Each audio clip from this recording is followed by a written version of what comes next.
I'm Mara Webster with In Creative Company. Today I'm thrilled to be talking about the fantastic Netflix series Sirens, and I'm joined today by cast members Meghann Fahy, Millie Alcock, Glenn Howerton, Felix Solis, and Bill Camp, along with creator and showrunner Molly Smith Metzler. And Molly, I wanted to start with you in talking about the really interesting way in which you've played with the idea of perspective on these characters, because one of the things I loved about the series is the way that you introduce these women in the first couple of episodes, and then you kind of unravel these different perspectives and ideologies behind them. And I was interested in how you did that with the writing, and also how that really ties back to the mythology of sirens to begin with, and the stories that we would hear against what the reality probably was. Well, you said it. I think this, going back to the mythology, the sirens, it's a story we think we know, that these three women are on an island and their beautiful voices make all the sailors crash, and they have a reputation for being monsters. And, we don't know the siren story. Everything we know about them, we hear from the male point of view, from the sailors. And so very much kind of at top of mind for, I think, all of us in the creating of this was like, no, this is going to be about the women's point of view. It's going to be about but what exactly are they singing about? Maybe it's a cry for help. And also, maybe we should listen to their side. Yes. Yes. I love that. And Meghann, in talking about your portrayal of Devon, there's this aspect where we see her not necessarily being able to form intimate or close relationships with people outside of her family. And I was interested in kind of discovering that part of her, because it actually feels like so much of it is because she gives so much of herself and her identity to her family and to the people closest to her. So she really doesn't have anything left of herself to give anyone else at the end of the day. I definitely feel like that is true. And I also feel like she purposely pushes people or keeps people at an arm's length, rather. I think she uses her humor to do that a lot. So I think it's a combo of sort of her tank being empty and also her fear of being open to real intimacy. Do you agree? Absolutely. I totally agree. Did I But say it Meghann, right? Did I say it right? Did I do it right? Meghann is the expert of Devon. Millie, one of the things that I love in your portrayal of Simone is just the nuance of how you completely change all your characteristics depending on whether she's fully immersed into Michaela's world, or whether she's kind of seeping back into her family and into her sister's world. And, it's not just the clothes she wears and the way she looks, it's the way that the tone of your voice suddenly gets higher around Michaela, and the body language really changes. And I was interested in how you use those aspects and all the mannerisms to really show where she's aligning in any given scene. Yeah, I really made a conscious choice that I wanted Simone to behave different depending on who she was with, because I think that she's someone who doesn't have a grasp on herself and her own identity, and she's kind of having to pretend to be all these different people to be able to survive where she is. And I kind of wanted with like, I don't know, I feel like when you're with your family, you change. Like you can be mean, you can be sad, you can let go of there's no need to perform. And I think that she feels this need to perform for Peter and the Kells world, because it's like she doesn't believe that she could kind of be herself to get there. And I think that she kind of has this aspiration to be that and to become that other person. But I don't know. I don't think that Simone as a person is like aware of the fact that she's changing. Like I think it is just kind of uh like a weird trauma response. Yeah, definitely. And Glenn, in playing Ethan, we kind of see that he doesn't necessarily have the emotional capabilities, to be truly intimate with someone, or to fully understand, what's happening in his relationship at certain times. And even just the idea of being rejected, he doesn't know how to process. And so I was just interested in just finding the scope of playing a character like that, and the fun of being able to lean into some of the comedic elements that brings as well. Yeah, I'm so grateful to Molly and Nicole and the team for casting me in something so different from what I'm normally seen as. And I'm so used to always playing a guy who thinks he's the smartest guy in the room, and sometimes maybe even is the smartest guy in the room. And I'm rarely ever cast, or rarely ever get the opportunity to play someone who's genuinely sweet and naive.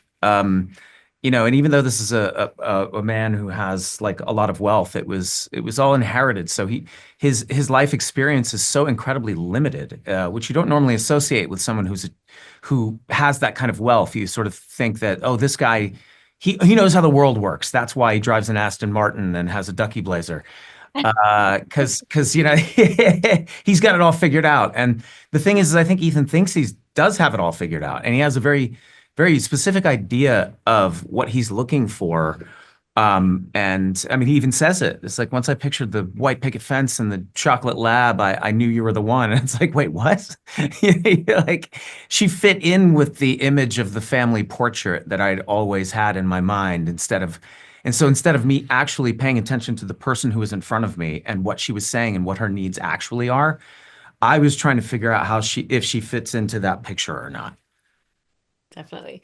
Felix, in playing Jose, he's been immersed in this world. He's worked for Peter for 19 years, and there's so much of him underneath the surface because he's very conscious of how much he's being observed and watched, not just by the people that he's working for, but the fact there's cameras everywhere. And so even when he's with the staff, we get a slightly different version, but he's still very constricted. And I was just interested in, the aspects that went into playing a character who really has to keep everything underneath the surface for himself. Yeah, I know. Bill got mad at me earlier today because I said the greatest feat the devil ever pulled was making everyone believe that he never existed, and sort of trying to navigate your world inside of, anonymity, and yet at the same time being able to serve as what his job was fun for me. And also I'm a child of the theater. I grew up on the boards. I'm a theater person, and to me, the staff at the house is an ensemble at a repertory theater somewhere, and so it's always about connecting with everybody and being involved and playing the part that you play in the whole teamwork of it.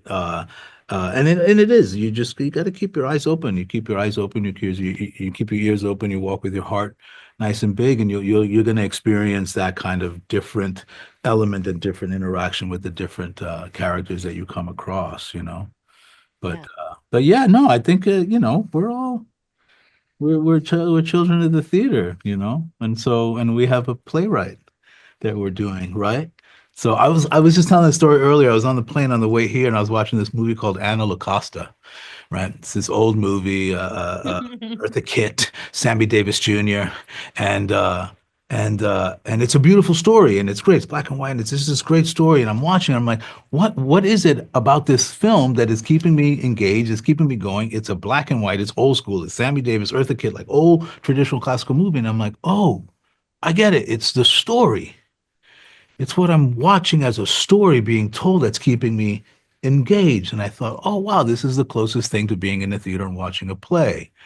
And so to have a playwright write the music that you are about to play as an instrument is it's sort of heaven. And it fits inside of this world. This is a play that we have performed for people to watch inside of a square, but it's a play to me. Yeah. Yeah. Yeah. Right? A 5-hour play. A 5-hour play. Sure. Yeah. It's a long one. Hey, you can go home, take an intermission, come back. But the idea being that there's a theatrical thread. There's a theatrical thread, right? Because everybody talks about, okay, film and television, you stop. You do it again, and you stop, and you do it. No, in theater, you go. And it's Greeks. Stop. And it's where it all started. And it's mythology, right?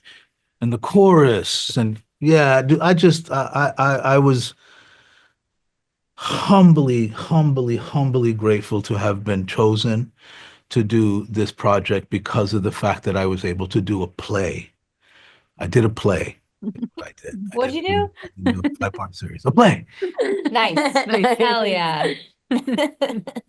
Bill, one of the things that you've approached so beautifully in playing Bruce is the idea of lucidity and how lucid is he in any moment, and when is the dementia really taking over, and even just the fact that we get to see those transitions happen in real time for him. He can think that he's talking to Devon, and all of a sudden he says the word Simone, and it completely changes the context of everything he's talking about.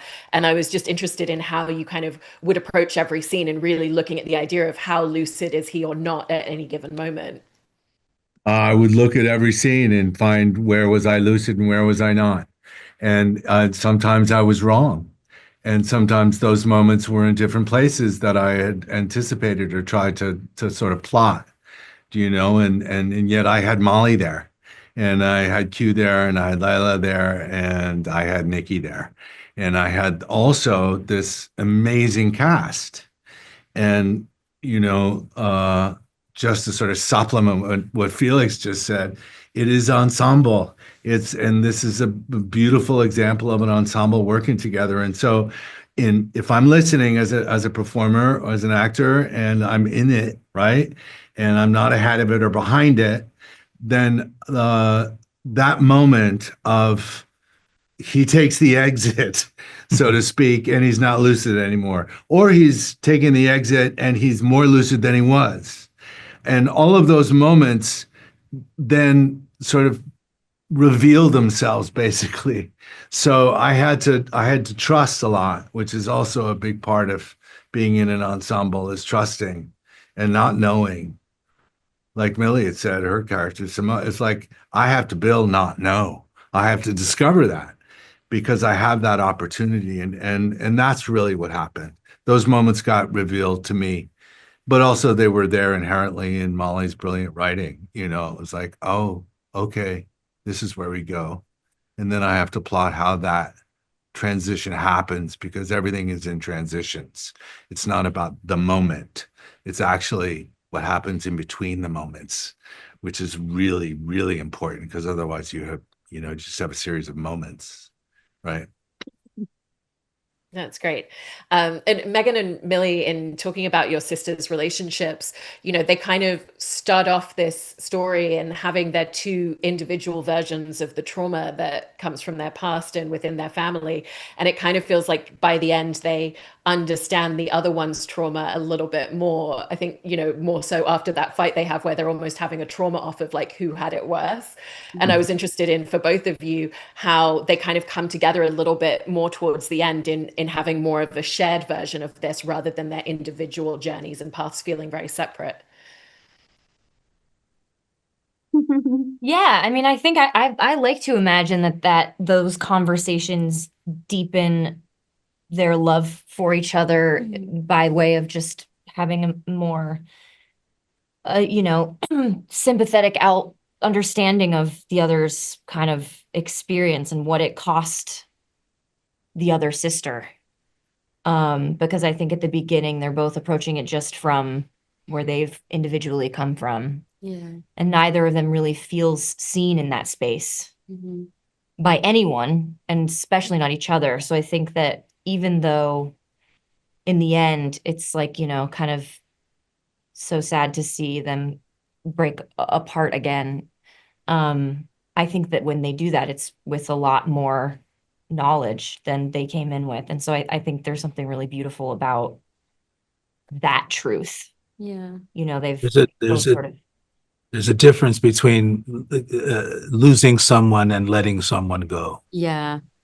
I think they allow each other to let each other go, which is really heartbreaking. And I think it becomes less about, because they're not listening to each other. It's about the way that they've been hurt. Like it's been like, this has been what's going on for me. And they don't give each other the kind of space to understand the way that they were both impacted by what had happened to them, and the way that they responded to that were completely inverted, kind of each rebellion in their own, and each kind of like survival in their own. And I think that Devon has a lot of grace, and I think that that's such a beautiful discovery that we kind of find throughout. But you also throughout it, Simone holds Devon accountable. Yeah. For like, what is the first time in a long time, and that really, for Devon, that's the thing that switches her whole trajectory. It's the thing that makes her think about how she, uses sex and alcohol in her life, and like, what does she really want and who really is she? So I think that really is the catalyst. And it's kind of sweet that it's the younger sister who's kind of calling her out on that, and she's hearing it. I don't know if she could have heard it from someone else that way.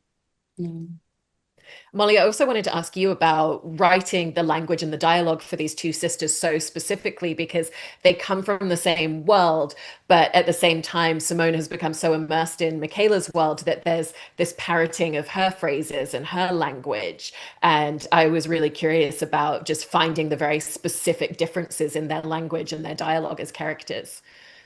One of my favorite moments of that is at the beginning of episode 2 when they're in the closet fighting. And I think, Devon represents a very Buffalo vernacular, but I feel like Simone has really shed all that and left that behind. And she says things like edible arrangements now, and like she has adopted, the performance of this world. And so, but I love in that scene, you guys are so wonderful in that scene, but that you both go Buffalo for a minute. Like you suddenly see this character, you see in Millie what we later hear about her, that she's a fighter and she's scrappy and she's going to get what she needs. She's going to get what she needs to survive. And I love that moment where both masks come off. And then we see it again later, I think, when we see Devon kind of intoxicated by this world, and you see her trying on a sort of softer, more feminine language with Trevor, Morgan Jordan. What's his name? Morgan. What do we call him? We call him Morgan. Yeah, Morgan Jordan. But that she tries on the role of being a lady, and like maybe I could be a siren and fit into this world too. So it was a really fun puzzle piece to play. Yeah. For these incredible actors. Glenn, one of the scenes that I love for you is that moment where Ethan wakes up in the hospital and he's completely off his space on pain medication, so he's not completely lucid about what's going on, but he's also so angry in that moment. And so I just wanted to ask about going into that scene and playing like the seriousness of everything he's feeling, but the comedy of the added drug-addled mind. Yeah, well, I'm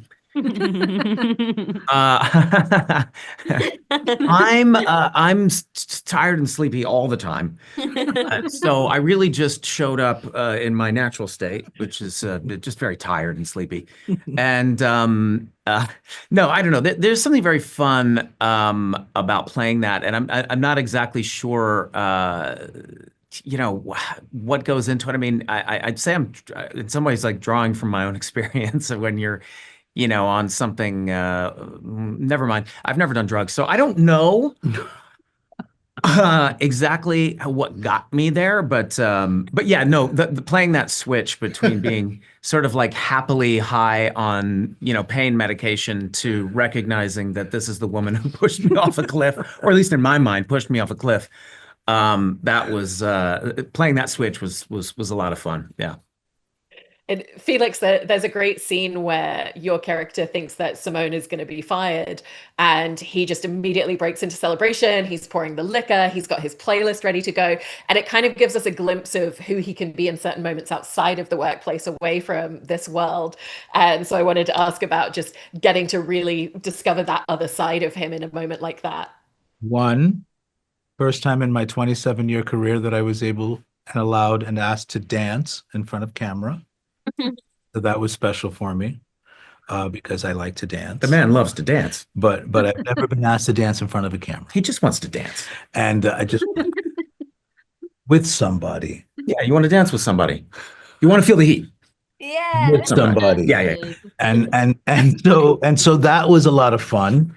And also that there was, and this is a testament to all of the incredibly talented, powerful, talented women who are behind the scenes of this project. This is a woman-run project, production, story, endeavor.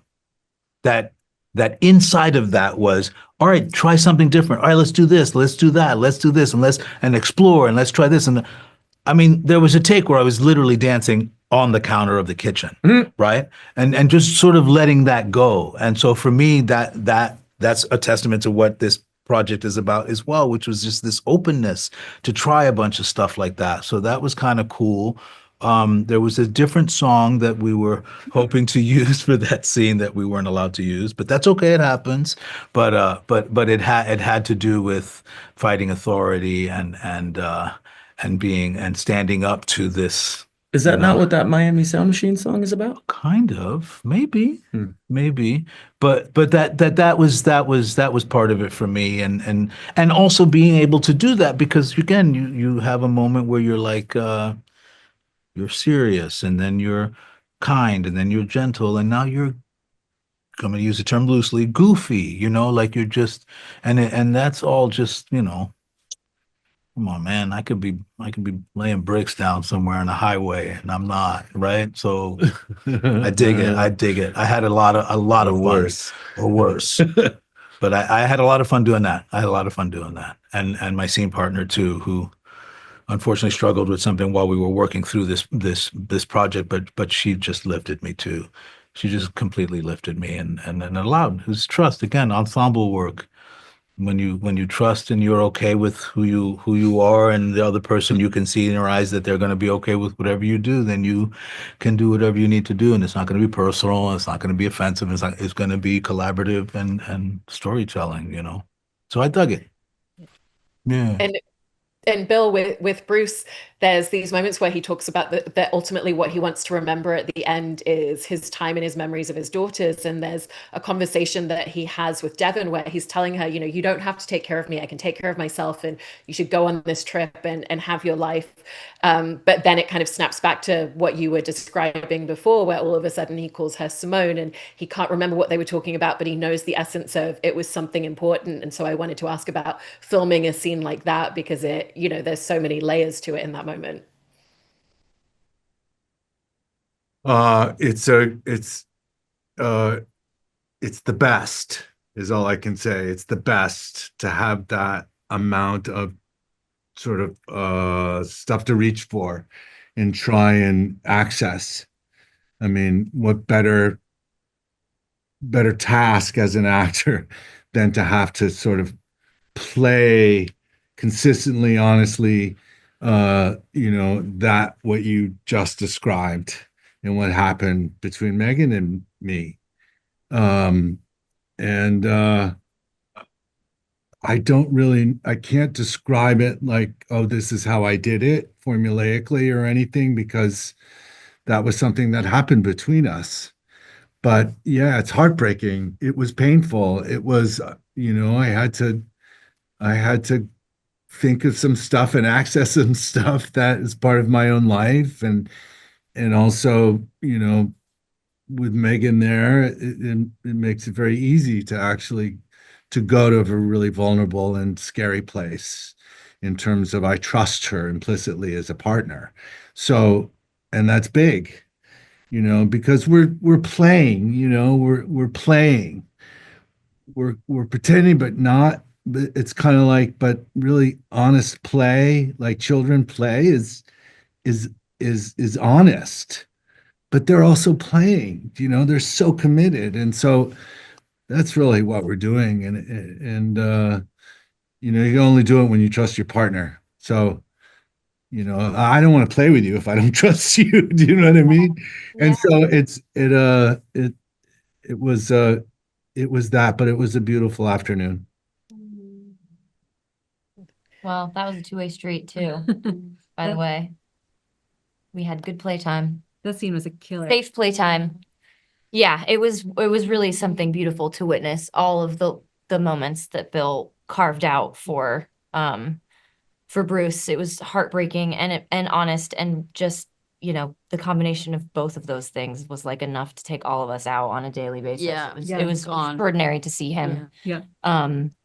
navigating all of that in the way that he did. And so I for one felt incredibly lucky to be across from some of that amazing work.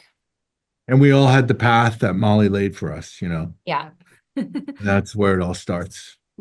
I was late to set that day, and everyone was crying, and I was like, what's going on? Like the cameraman, everyone was. Yeah, it like, was beautiful. one of those afternoons you remember. Really special. Yeah. And Molly, Meghann, and Millie, I think one of the things that the relationship between these sisters is really encapsulates in this show is just that thing of how family can say the things to each other that nobody else would get away with. And you kind of really play around with what are the lines and what are the boundaries, because even when they're arguing and they're saying hurtful things, there's also still honesty in it. And they kind of self-reflect on, okay, maybe actually I did need to hear that thing, and you're the only person that could have told me that. And so I wanted to ask the three of you about just really playing around and finding the parameters of how far you could push everything between these two sisters. Like, Molly, what do you wrote it? Yeah, literally though. It was like in how the did you dialogue. say that, like it was in the there. Like we dialogue, just had to play it. Like period. it was there. Like Well, I have a sister very close to her, and she has said the most true things to me, the most painful things to me, out of love. And I've done it back. So I love that relationship. But I will say, when you get onto set as a writer, I like to write while we're shooting. So I'm rewriting all the time. And the way that these two work together and how they would go for the jugular, but it was also like the love was so clear and it was so pure. And I just had such empathy for both of them that I feel like we all were able to push that boundary a little bit together, because whatever I gave them, they upped. And so we just try to out truth each other, I think is how I'd put it. But it was just such an honest and beautiful collaboration. Yeah, it didn't feel hard to do those things at any point. Because the deeper we went into it, the more we both were like, like it was breaking our hearts, it was like, you know. At 5, that's because it was so well written. That's another scene. I came back, everyone's Yeah. everyone's crying on set, cameraman's crying. Yeah. You too. This whole cast. Millie and Bill, I was interested for both of you in filming the scene where your characters see each other for the first time, because it's been so many years between them, and they obviously are having completely different experiences. For Simone, this is such a place of trauma that she never wanted to revisit, and for Bruce, it's oh my gosh, I'm seeing her and I'm so proud of her, and isn't she wonderful? And so just wanted to ask about that moment together. Yeah. There's a moment in another scene where I don't know if I can even talk about this, but that moment in the scene, he's describing basically what he sees there, but is able to sum it up in a way, and that's what's happening. So I was already given by Molly what was happening to him, because it's revealed later what he expresses it to somebody, whether it's a dream or not, I don't know. But he's just smitten by his daughter in terms of how she's turned out in his mind. It's like, oh my gosh, it's beyond his dream of, with all of the past and all of the, as Millie said, the trauma, I mean, that's like a key word, trauma. And there is trauma in this story, and especially in this family. And to see that she's with this guy who he also falls in love with, that guy, and that what's playing out before him is just like, it's magical. It's dreams come true. Yeah. I think for me, it was such a fun scene to film, but also such kind of a difficult scene to film, because there's so much going on for her, because there's the like seeing, Bill or Dad for like the first time in like 10 years, like over a decade. And then there's something else that's happening in the same room at the same time. And I think that it's like this immense guilt for neglecting and rejecting her relationship with her father, but then the kind of pride of like, no, I needed to do this, but seeing you, I'm 5 years old again, and it's just like it was so like having to, and you also don't want to show it. So there's that weird thing of like, I don't want to play the, oh my God, I'm so sad. Like you kind of want, you're like, she's trying to be really strong because something else is like bigger is happening in the room, and she's got to cater to everybody else's feelings but her own in that moment, and she's so visible that like it was really fun to shoot, but it was also quite exposing to shoot. But yeah, that's what I think was going on for her, was all of that. Yeah. Well, I really enjoyed everything that you've all put into and created in this series, so congratulations. Thank you so much for talking about it. You. Thank you. Thank you.